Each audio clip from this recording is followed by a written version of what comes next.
Hello मित्रों, आपका स्वागत है डायमंड गुरु 123 चैनल पर।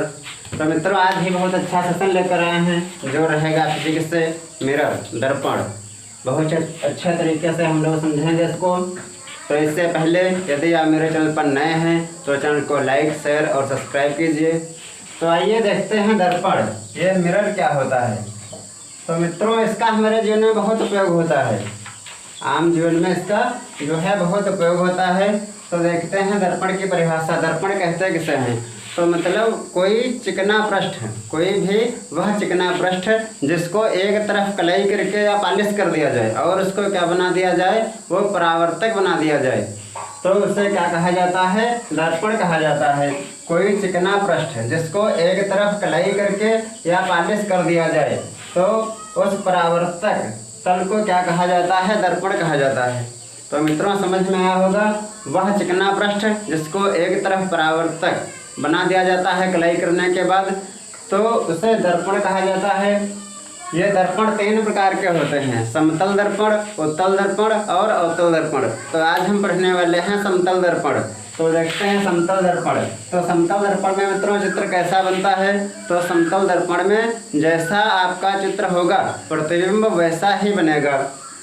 कैसा बनता है? जैसी वस्तु होगी उसी प्रकार की उतनी ही बड़ी वस्तु दिखाई पड़ती है समतल दर्पण में। इसके कुछ एग्जाम्पल हैं मित्रों।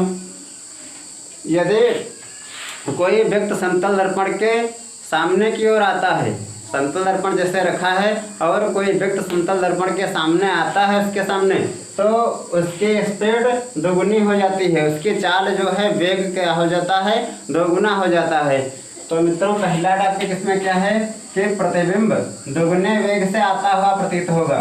यदि आप समतल दर्पण कहीं पे रखा है, मान लीजिए समतल दर्पण कोई है, आप इधर से जा रहे हैं, यदि आप दर्पण की तरफ जा रहे हैं तो दर्पण में प्रतिबिंब जो उसका होगा वो दुगने वेग से आता हुआ प्रतीत होगा। तुम्हारी तरफ कैसे आएगा? तो दुगने वेग से आता हुआ मालूम पड़ेगा। और मित्रों, यदि आप समतल दर्पण में अपना पूरा चित्र देखना चाहते हैं, यानी कि वस्तु की जितनी लंबाई है उतनी वस्तु पूरी देखनी चाहते हैं समतल दर्पण में, तो समतल दर्पण की लंबाई जो है वस्तु की लंबाई से आधी होनी चाहिए। यानी कि वस्तु यदि है 5 फुट की, वस्तु कितनी है?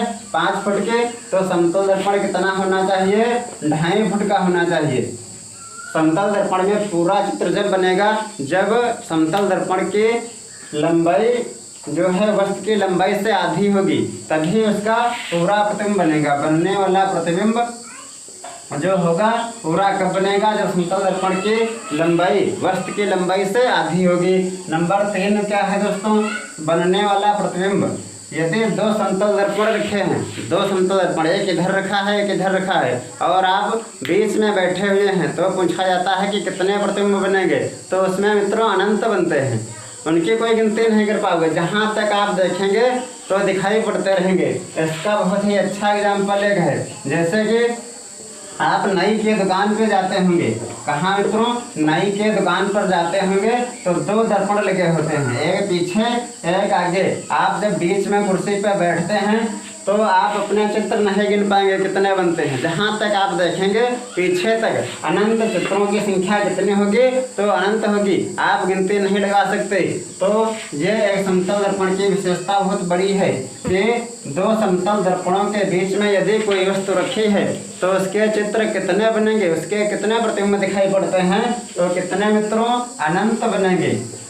कितने चित्र? तो अनंत उसके प्रतिबिंब बनते हैं, उनकी कोई गणना नहीं की जा सकती।